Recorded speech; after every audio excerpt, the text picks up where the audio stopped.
Lentil by Robert McCloskey. In the town of Alto, Ohio, there lived a boy named Lentil. Lentil had a happy life, except for one thing. He wanted to sing, but he couldn't. It was most embarrassing, because when he opened his mouth to try, only strange sounds came out. And he couldn't even whistle, because he couldn't pucker his lips. But he did want to make music, so he saved up enough pennies to buy a harmonica. Lentil was proud of his new harmonica, and he decided to become an expert, so he played a lot, whenever and wherever he could. His favorite place to practice was in the bathtub, because the tone was improved 100%.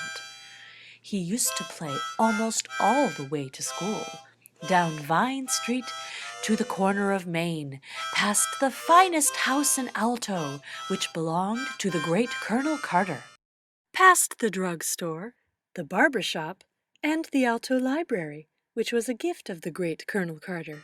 Then, past the Methodist Church, through the Carter Memorial Park, and around the Soldiers' and Sailors' Monument that the Colonel had built there. Then Lentil would stuff his harmonica into his pocket and take a shortcut up the alley behind the hardware store so he would not be late for school.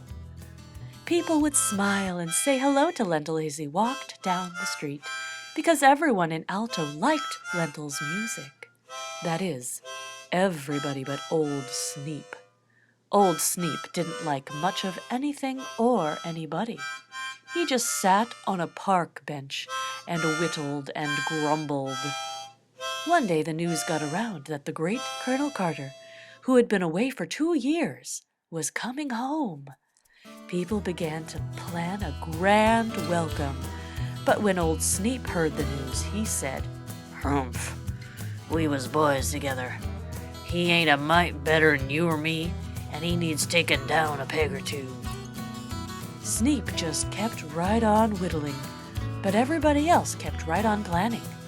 Colonel Carter was the town's most important citizen, so the people hung out flags and decorated the streets. The mayor prepared a speech. The Alto Brass Band put on their new uniforms, and the printer, the grocer, the plumber, the minister, the barber, the druggist, the iceman, the school teachers, the housewives, and their husband and children, yes, the whole town, went to the station to welcome Colonel Carter. The train pulled in. The musicians in the band were waiting for the leader to signal them to play. The leader was waiting for the mayor to nod to him to start the band. And the mayor was waiting for Colonel Carter to step from his private car. All the people held their breath and waited. Then there was a sound from above. There sat Old Sneap, sucking on a lemon. Old Sneap knew that when the musicians looked at him, their mouths would pucker up so they could not play their horns. The whole band looked up at Sneap. The mayor gave the signal to play. The cornetist couldn't play his cornet. The piccolo player couldn't play his piccolo. The trombone player couldn't play his trombone.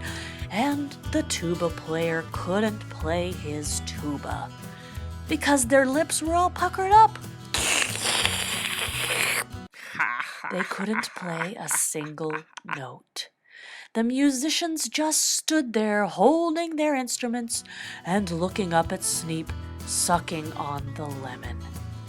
The leader looked helpless.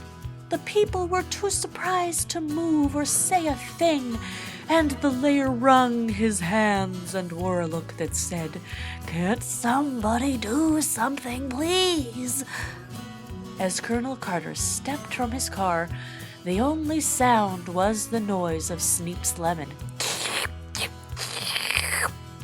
Clouds began to gather on the colonel's brow, and he said, in an indignant sort of way. Of course, Lentil's lips were not puckered, and he knew something had to be done.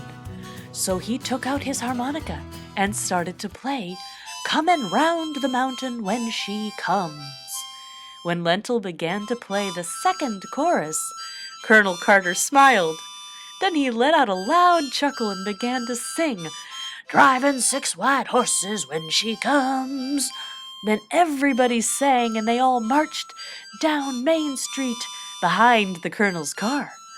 Lentil rode with the Colonel, who took a turn at the harmonica when Lentil's wind began to give out. He said that he hadn't played since he was a boy, but he did very well considering. They marched to the Colonel's house and paraded through the gate and on to the front lawn. The mayor's committee served ice cream cones to all the citizens, and Colonel Carter made a speech saying how happy he was about such a fine welcome, and how happy he was to be home again. When he said that he was going to build a new hospital for the town of Alto, everybody was happy, even old Sneap. So you never can tell what will happen when you learn to play the harmonica. The end.